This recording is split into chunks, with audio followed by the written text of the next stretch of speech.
ఉత్తమ కవిత్వం మనిషిని మంచివైపు నడిపించి చైతన్యం కలిగిస్తుందని తెలంగాణ సాహిత్య అకాడమీ పూర్వ చైర్మన్ నందిని సిద్ధారెడ్డి అన్నారు. గడ్డం సులోచన రచించిన మాటల చెట్టు కవిత సంపుటిని హైదరాబాద్ రవీంద్ర భారతిలో ఆయన ఆవిష్కరించారు. కవులు కొంత పేరు పొందిన తర్వాత ఒంటరిగా మిగులుతున్నారని సిద్ధారెడ్డి అన్నారు. మట్టికి మనిషికి ఉన్న సంబంధంతో పాటు తల్లిదండ్రుల ప్రేమ బంధాలను సులోచన చక్కగా కవితీకరించారని ఆయన అభినందించారు. పై పురస్కారాలు వచ్చినటువంటి రచయితలు చాలా మంది నేను చూస్తూ ఉన్నాను.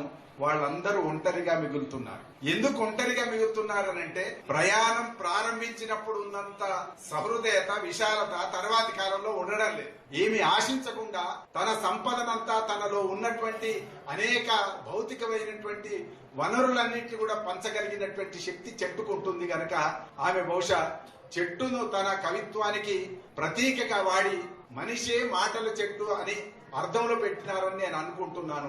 కనుక మనిషి మాటలు కాసేటటువంటి చెట్టు. ఒక కవి ఏమన్నాడంటే 5 ఏళ్లకు ఒకసారి ఓట్లు కాసే చెట్టు. ఇవాళ మనిషి క్రమక్రమంగా ఏమైపోయినాడు, పాలకుడి దృష్టిలో ఓటరుగా మారిపోయినాడు. ఓటరుగా మాత్రమే ఉండేటటువంటి వాడు మనిషి కాదు.